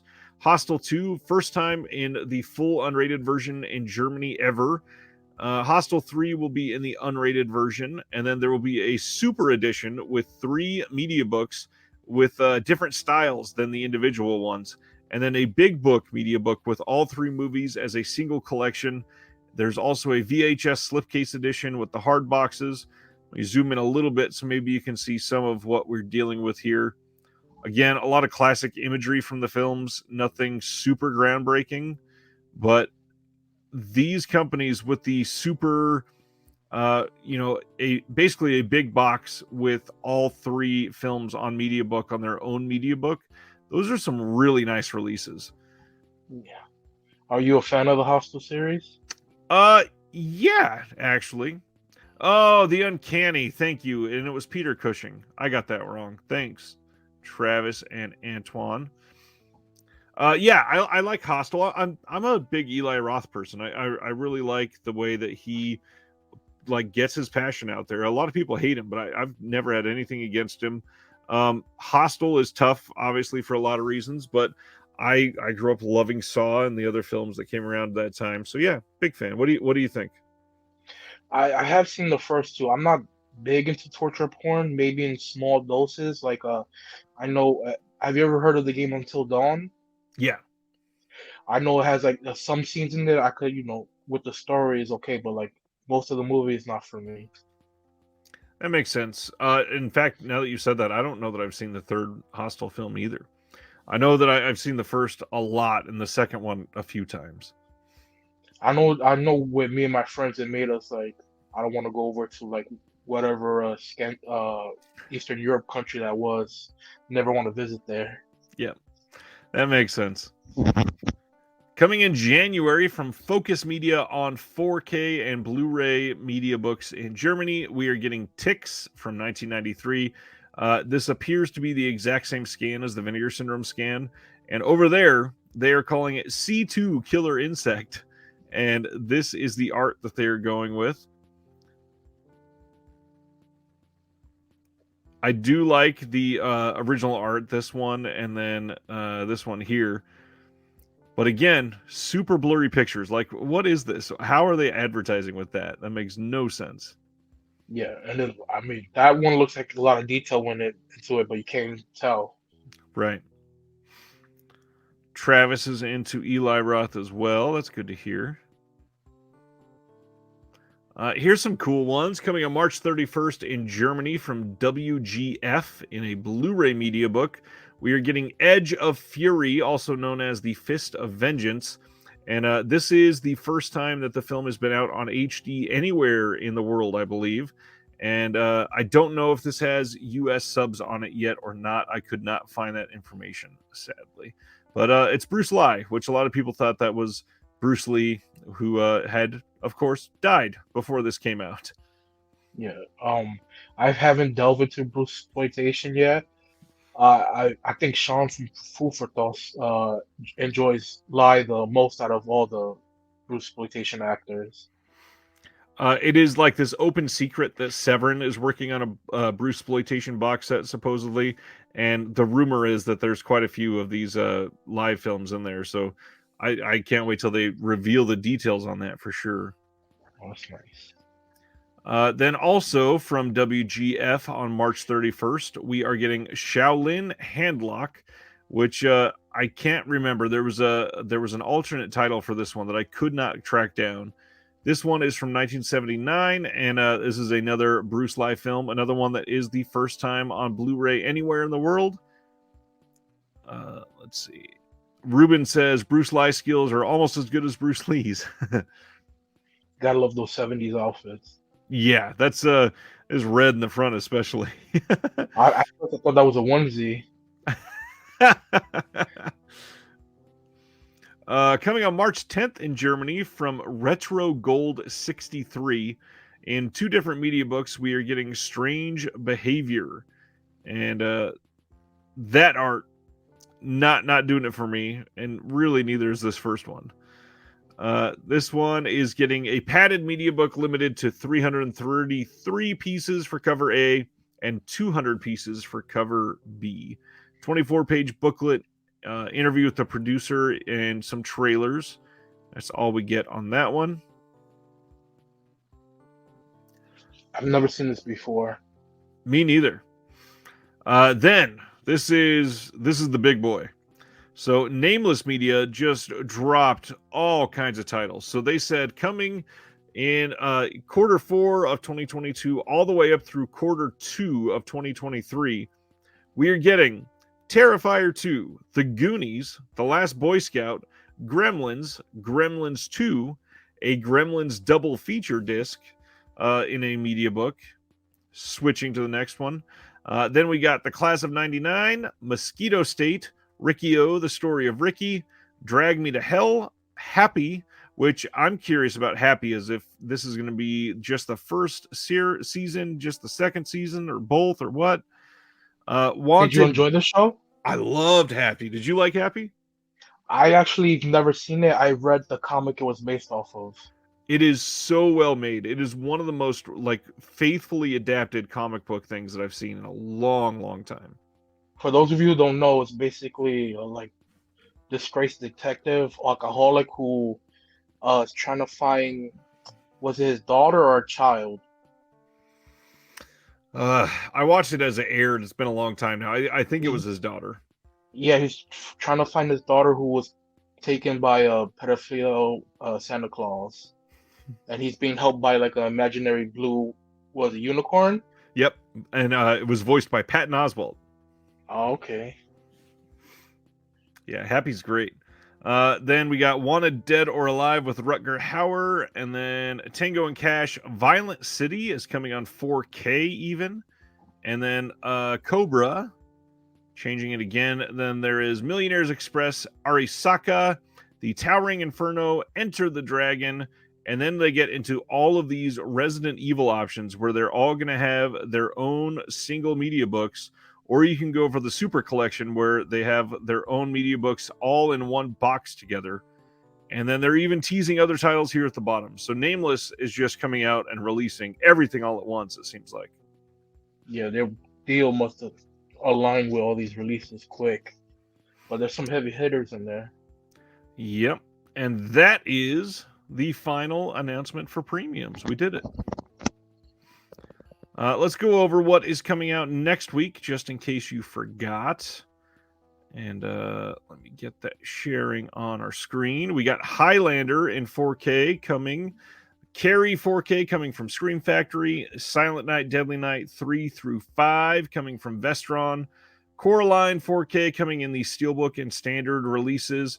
Paranorman as well coming in 4K and standard Steelbook versions. Walk to Remember coming from Shout Select. Genuinely can't wait to own that movie again. Love that movie. Ghostwatch coming from 101 Films in the US. The Synapse release of Creature from Black Lake is technically not out till next week. The big fall/summer, late summer smash hit Smile will be out on 4K next week. Spider from David Cronenberg. My Best Friend's Wedding on 4K with Julia Roberts. Let's see. The Velvet Underground from Criterion. The Woman King on 4K. Silent Running 4K from Arrow. And then we are getting Cooley High from Criterion. Born to Fight, Cop Game, and then it reloaded. Or I clicked something. And Double Target. Those are all technically coming out from Severin this week. Thrillers from the Vault from Mill Creek. The Hallelujah Trail from Kino. Dawson's Creek, the complete series, in case you want to go hang out with Pacey again. They got a release listed for Maniac Driver. Is that coming to the US? I had no idea. The 3 films by My Zetterling from Criterion. That's one of their December box sets. Blood and Diamonds from 88 Films getting that release. The Hong Sang-soo box set. That is coming from Cinema Guild. Girl on a Motorcycle from Kino Lorber. Let's see. A Fish in the Bathtub coming from Cohen Media. On the Yard and A Walk on the Moon double feature coming from Cohen Media. A lot of other single title releases, and that seems to be the bulk of the big ones. La Petite Mort from Unearthed Films is in there as well. Black Holler from Wild Eye is getting this weird special edition release, which I'm still shocked it's getting. I didn't know what a holler was until I saw that Tim Leo Fallon show. What was it? Justified. Yeah. Good show. Yeah, I lived in Arkansas for a couple years, so I'm not familiar with all the southern things down there. Nice. Let's see. We got a couple other things we were going to talk about. We got a sale. We got some alternate posters for films, and then I think you got a couple premiums left. What do you want to go with next? I'll let you pick.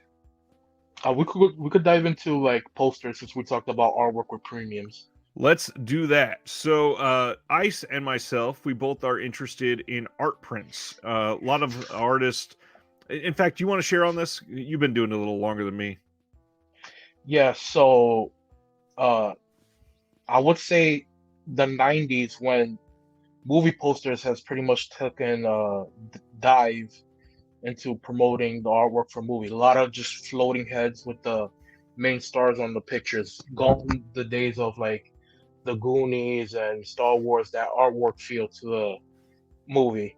So like I want to say towards like 2006, 8 or whatever, Mondo basically started this releasing alternative posters for your favorite movies with different artists, and it's just exploded since then. Other galleries are picking it up, and then now you see some of these actual premium editions picking up artwork from these artists to release for them.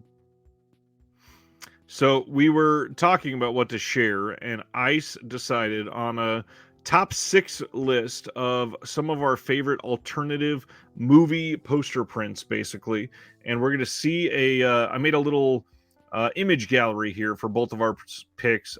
This is Ice's number 6 pick, and it's Yes, Grave of the Fireflies. this was a commission, and the artist is Mika Takahashi. Uh, I just love the this print. The colors are beautiful, and I don't know if you guys know this, but I believe in one of the original posters for this movie. If you up the brightness on the poster, you can see the bombers in the sky, and then this one you can see the bombers in the sky clearly. Yep. So yeah, I absolutely love this screen print. I unfortunately don't have all of my artists memorized, but I did put in my picks alternating. So if you know the artist of my prints, by all means, please give them their credit. My Fine. number 6 is this release of The Hitcher.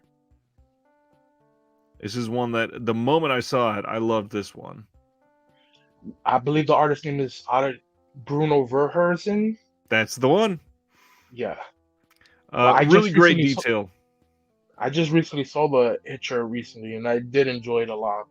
Nice. Pretty that uh truck trailer scene at the end with with her is like, I'm glad they don't show it. You don't need to see it. Let your mind realize what happens. Right. Ice's number 5 here. We've got Battle Royale. Let me make this just a little bigger. Yeah, so Battle Royale, it was not released in the US in the late 90s, early 2000s, but my uncle, working in the game store, got a DVD from Chinatown, and that's when I was first exposed to it, and it freaked me out not wanting to visit Japan. But Mondo released this print, and the artist is Brian Lee O'Malley. If you guys are not familiar with him, he's the original creator of Scott Pilgrim. Yep. And basically, all my prints here are personal grails that I do not own that I would like to own. So yeah, I love this Battle Royale print. It's a good one. And yeah, clear same style as the Scott Pilgrim one. My number 5, this is Under the Skin, and just the color on this one is magical. Yeah, the reds and the blues in there. I'm not familiar with the artist of this one. Have you seen the other print where it's just like different body parts against black background? I don't think so. Uh, I don't. You want me to send it to you? Yeah, by all means, I'll add it to my if I ever see this, then I might want it list. But yeah, Yeah, I love this. Under the Skin, I think, is a really underrated film too. Not a lot of people have seen this one still for some reason. A lot of people anti A24, and I don't know. This movie is just odd, and it's one that I think more people would like if they gave it a time of day. The hard part is it's a little bit difficult to get through. yeah. Uh, This one I haven't seen either, but I hear Scarlett was great in there. yeah. Ruben says, is it supposed to be Scarlett Johansson? It's supposed to be pretty close, at least. Let's see. Ice's next pick, I believe this is number 4, is a film we just talked about. Yeah, so this was a commission that I wholeheartedly regret not joining, and this is by an artist named Chris Skinner. I just, you know, tired of the typical floating head thing. This is a great scene of the city, and if you pay close attention, there's a lot of Easter eggs. Like next to the opera singer, you see Lilu above her jumping down, and then you see the Chinese food cart right there. If you zoom in, like you see Lilu there, and then the Yep. bottom you see Ruby on the walkway in the bottom. Yeah, so if you just pay attention to this print, a Wow. lot of nice Easter eggs in there. You see him Lots of with the detail. Yeah, you see him with the stewardess next to the car down there. Jeez. My number 4 is this Batman Returns print.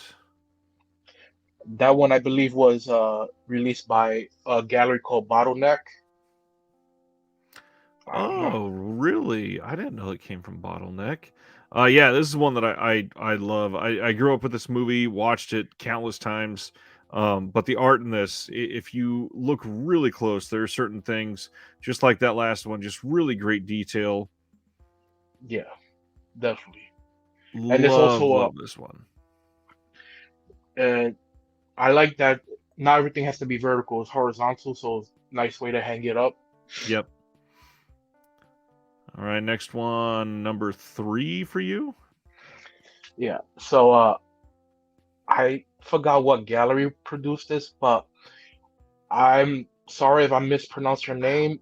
The artist is Issei Enadafa, and this is obviously for The Princess Bride.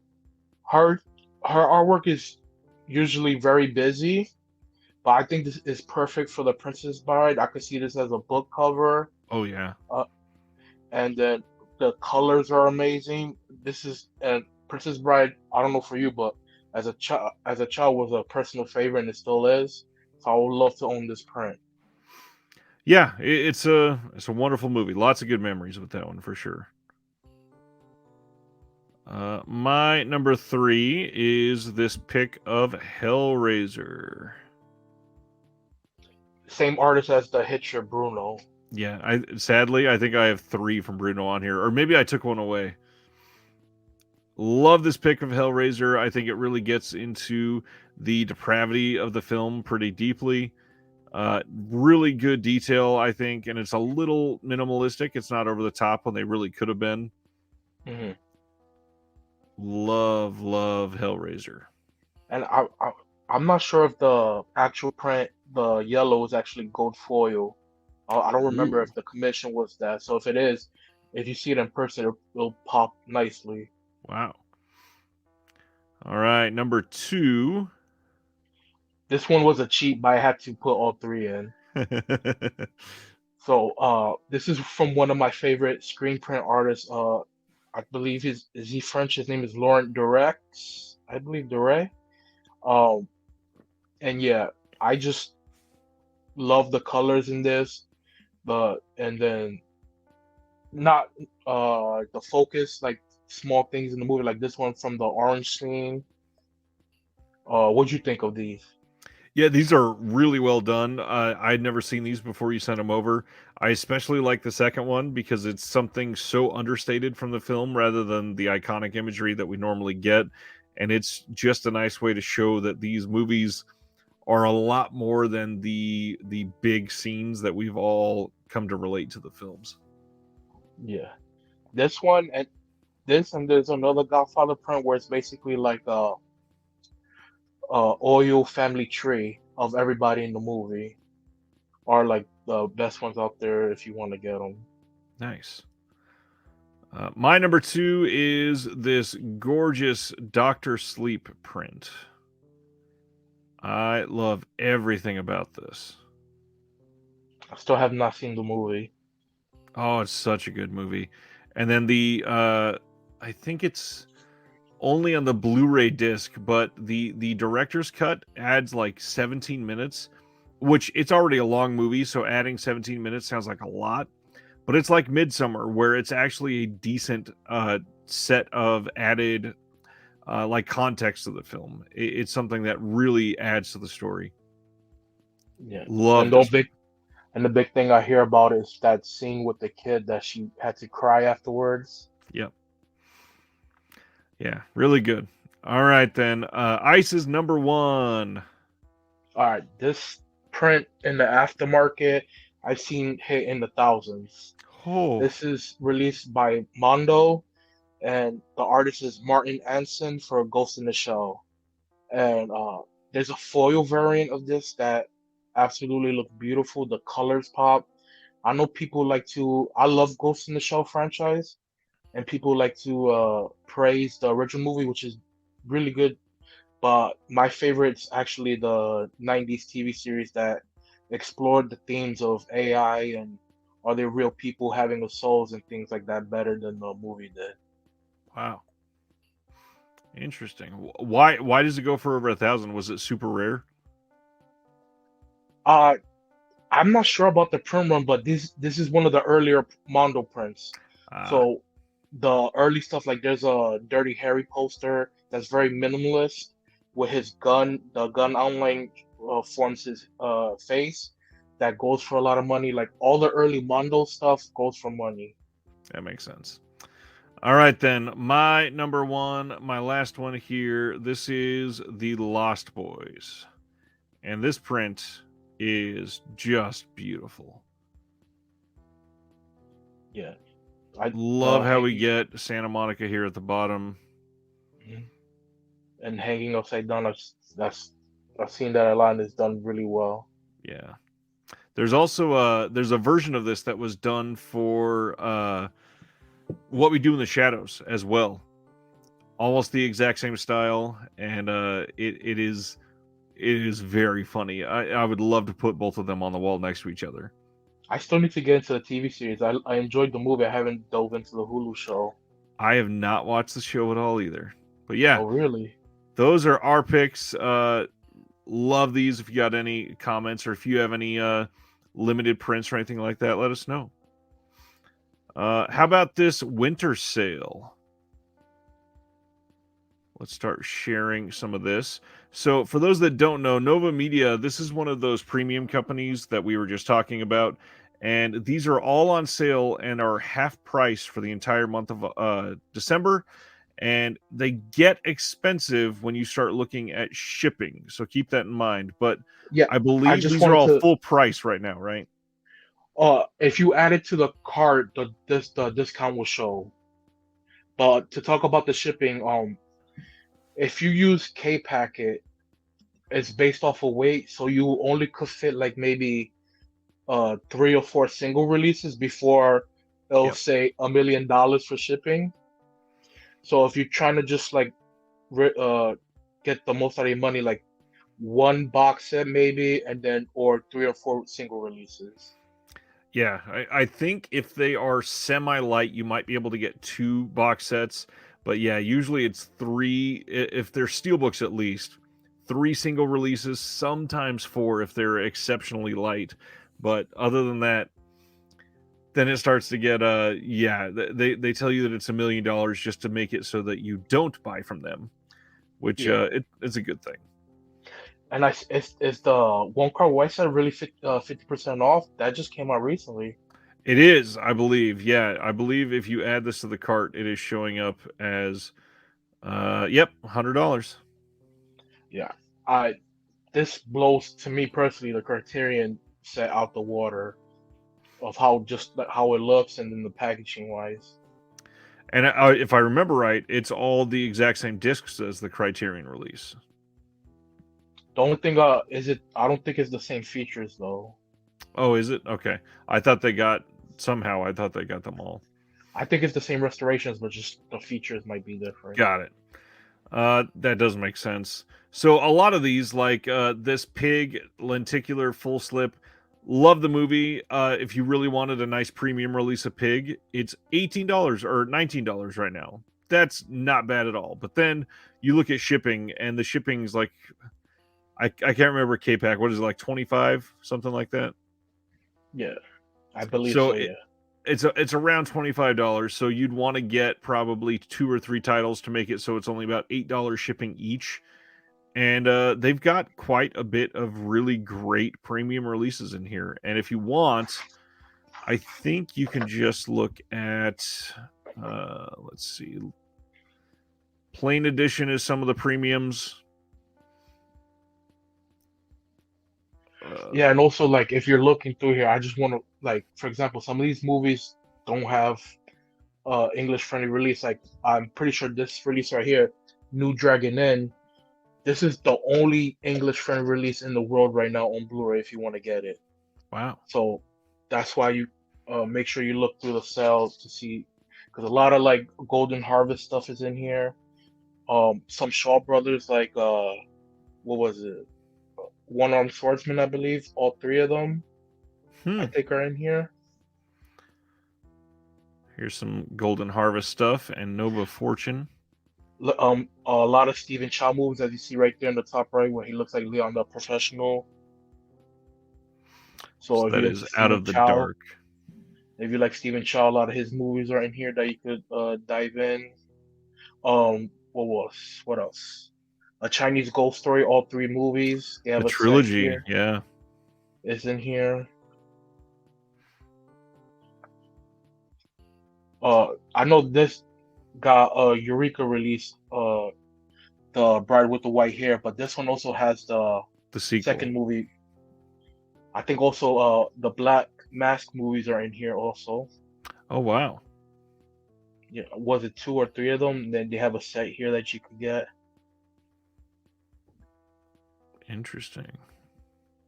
And like Ryan said earlier, some of their steel books that didn't sell out, you could get some of them for 50% off. And on those, we're even talking the one clicks that are very expensive when they first get announced. But then you can get them for much, much cheaper during this sale. There's the Chinese Ghost Story right there. That's the one I've got, yeah. There's the Black Mask in the bottom left. 1 and 2. And it's only $20. That's pretty great. And Yeah. the Better Tomorrow trilogy for 25. Not bad at all. And then when you click on Steelbook, you'll see there's a lot of stuff in here too. The Yeah, Northman Steelbook. you don't only have to look at the winner. So if you're looking for like isn't there something that says Nova Steelbook? Like just go click on Nova on the top bit. And you could see all the like limited edition releases that they put out. If you just like that's exclusive to them.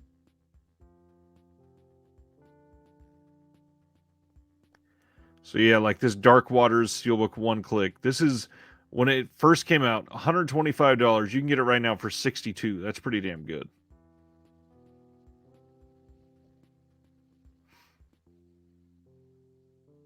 That gray Steelbook has been around forever, this one click. There you go. Now a lot of these are sold out. I think the rest of them are sold out, actually. Yeah. But not terrible. We got some good stuff in here. Yeah. That this if you to take advantage of a lot of Asian movies you've been thinking about getting. Ruben says, I remember when Black Mass came out here in the theaters back in the day. I was the only one in the theater. All right. You want to share a couple more of your premiums? Oh, yeah, sure. This one was a Kimchi exclusive, and it's for Wind River. Of course, I got the lenticular again. You Nice. see Jeremy Renner and Elizabeth Olsen on either side. The numbering is usually a credit card looking thing to see what number you got. This is the steelbook. I don't. It came with a J card, and underneath it, the footsteps are debossed. Oh, I don't know if you can see nice. that. But the reason why I want to highlight this set is one of the coolest extras it came with. If you've seen the movie, Jeremy Renner's daughter does a poem, and does he read it in the movie? I don't I remember, or think you just see it. I think he does a voiceover. Yeah, and then this set actually comes with a replica of that poem and the drawing and everything. Show right now. Nice. That's really nice. Yeah. Also comes with art cards. Just like Yeah, everything Ruben, Wind else. River is really good. Yeah. I actually still need to get the I Hell or High Water Best Buy because I missed out on the Korean steel book of it. That's a solid movie too. Yeah. Of course, Sicario 2 sucks. I don't care what Flip says. I just feel like it's a stopgap for the potential third one and developing that character that he's gonna turn to his Yeah. side. Uh, I just want to highlight Bud Blue because Bud Blue is a small Korean company only releasing Korean movies, but they basically did the definitive release of a movie called A Bittersweet Life. I don't know if you ever heard of it. I have not. It stars Lee Byung Hyun and like I said, features don't usually get subtitles, but that release, all the features are subtitled. Wow. Yeah, and there's also a steelbook, but this one's for the Age of Shadows that stars Kang Ho So from Parasite and The Host. Yeah. Steelbook release. I'm sorry, this one's still sealed. But and the last thing I want to show is World Cinema Library. I Ooh. think one of their what's this underneath them is Deskino, which focus on Chinese cinema that you can't get anywhere else. And this one was a Media Cycles exclusive box set. It's called Fifth Generation Chinese Directors, and I just want to highlight it because each of these had limited editions to them. These are just plain editions with the Amaranth stuff, but Media Cycles they decided to like we'll do a box set housing all the plain editions together, and Diskino was the first company before the Zhang Yimou box set with Gong Li to release Sagram, the movie, Wow. for the first English release of this. So it comes with that. The Black Cannon incident, the Horse Thief, King of the Children, and the Swordsman Double Flag Town. All these are classic Chinese cinema that's not available anywhere on Blu-ray except through them. Very nice. That's awesome. And that was Media Psychos. Yeah, this you cannot get anywhere because it was exclusive to group buy. I don't know if you can see it's like a little shiny off of this and a little bit embossed right here. Nice. So if you ordered all the premium editions, it came with like a box set to house all the releases. Wow.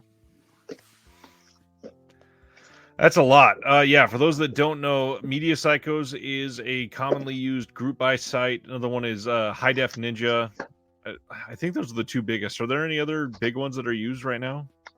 I don't think so. I know Blu-ray.com sometimes they do group buys, but I don't know on their level.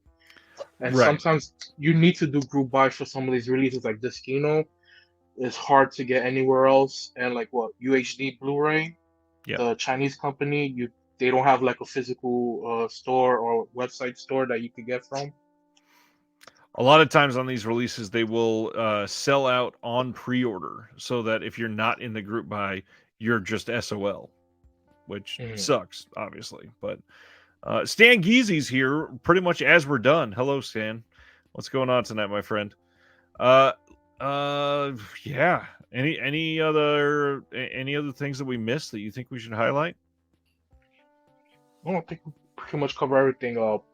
Look out the Nova Media Cell. It's worth it. Like just pay attention to the shipping. Um, and dive into the premium edition game because these are really quality releases. If you love a movie and it has a premium edition, I highly suggest you get it. Yeah, and obviously they're expensive, but if you can, they are releases for these films that you will probably cherish a lot more than some of these others. And it's not that just having pretty packaging is always worth it. There's a lot of other things like genuine only English releases available, or getting something that will make it that much more special for you, like the poem and the picture in that Wind River. Is That's not something that you're going to get in most releases of these. Yeah, I agree. All right. Well, I guess it is time that we head out for the night. I hope everybody has enjoyed this week. It has been a really great show. I think this is only the second time that I've done premium. So if you are into the premiums, you like that we've been covering them, let me know. It is something I'd love to hear about, because it's something that I've been into for quite some time. And as usual, got to thank all of the patrons. Have a few new ones in the last couple weeks. Wanted to make sure that they get their due. I appreciate all of the support. It helps keep the channel going for sure. And we have a lot of stuff coming up in the next few weeks. It's the end of the year, so we're going to be talking about some wrap-up stuff. Like I said, next week, Stephen Billings from Chasing Labels will be with us. Got a couple new comments. Stan Geezy got the Steelbook of Mad God. Very nice. Did you love Uh, the film? I still haven't watched it. I'm waiting to get my copy on physical. So I, I I'm not sure if I love it, but I need to own the Blu-ray because just how visually and mind crazy that film is just it's the definition of a work of art. nice. Terry says, thanks, Ice, for sharing some of your collection this evening. It's very interesting. I appreciate it. Thank you. Yeah, like I said, lots of cool stuff coming up for the next couple weeks. We have some really interesting interviews coming out. We've got some conversations that are not really interviews, but are more in depth than usual. I've got a little series that I've done that I hope you guys are into. And other than that, from two collectors to all of you, because Ice, you are amazing. Thanks for hanging out with us tonight. Thank you guys. Have a good night, everybody. Have a good night.